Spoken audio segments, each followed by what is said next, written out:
Please be quiet within the premises and refrain from making a racket.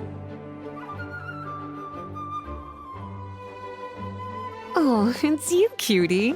To what do I owe the honor of your visit?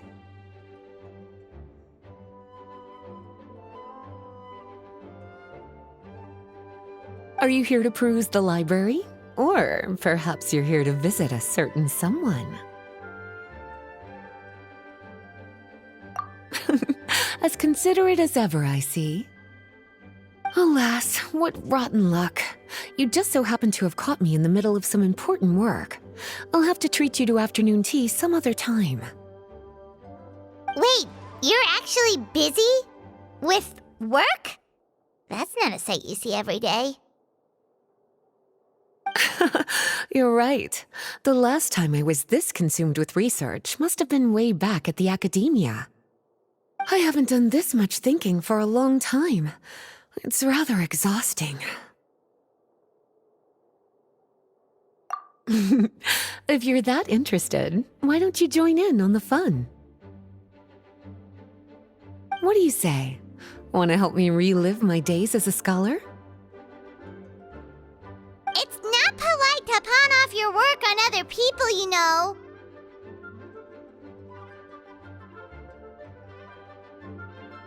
Is that a no, then? It will be quite the rare opportunity to work together, and you would, of course, be generously rewarded. But if you don't want to... As you probably know, the Knights of Favonius have long conducted research on alchemy. But most of that research has been carried out in a laboratory setting. The public's knowledge of alchemy is quite minimal. Which means that up to this point, most of our research and discoveries have remained quite distant from people's daily lives. We've put a lot of mora into the research, but have very little to show for our efforts. Noting this disconnect, Jean decided to start an initiative where we'd share the fruits of our labor with the people. For now, that means introducing them to several different kinds of alchemical potions. As it happens, I already have some experience with this work. Even though I usually work at the library, I have lent my support in the past to the management of the Knight's potion supply. Potioneering was also one of my academic specializations back in the day, so Jean thought I was the best person for the job.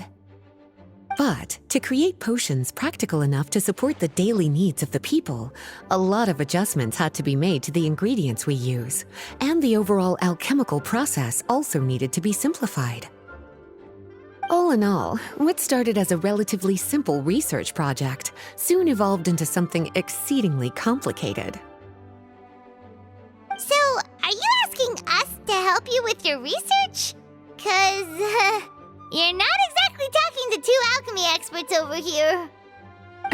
No worries. I've already thought of the perfect job for you two.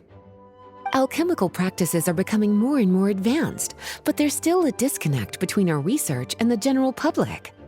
What we really need is to collect feedback from the people. Otherwise, we won't truly know if we're satisfying their needs. But if we want to conduct research and collect feedback at the same time, we need to go about things in a more efficient way. So, I thought the best way to do that would be to open up a potion shop. That way, we could continue to handle the alchemy side of things while also being able to interface with the public and understand their needs. Oh, it's like killing two pigeons with one stone! Smart idea, Lisa! Well, of course. And who better to take on this job than one of the most accomplished among our ranks, the Traveler? When I was at the academia, students would often help out with each other's research projects. I'm sure my cuties wouldn't want to miss out on the opportunity to experience that sort of youthful enthusiasm for themselves. Yeah, you make it sound nice and all, but Paimon still thinks you're just looking for a way to pawn off your work. I knew I could count on you. When all our work is done, I will personally see to it that you're generously rewarded. All of the initial preparations have been made, so let's head to the shop. We'll finish our discussion after we get there.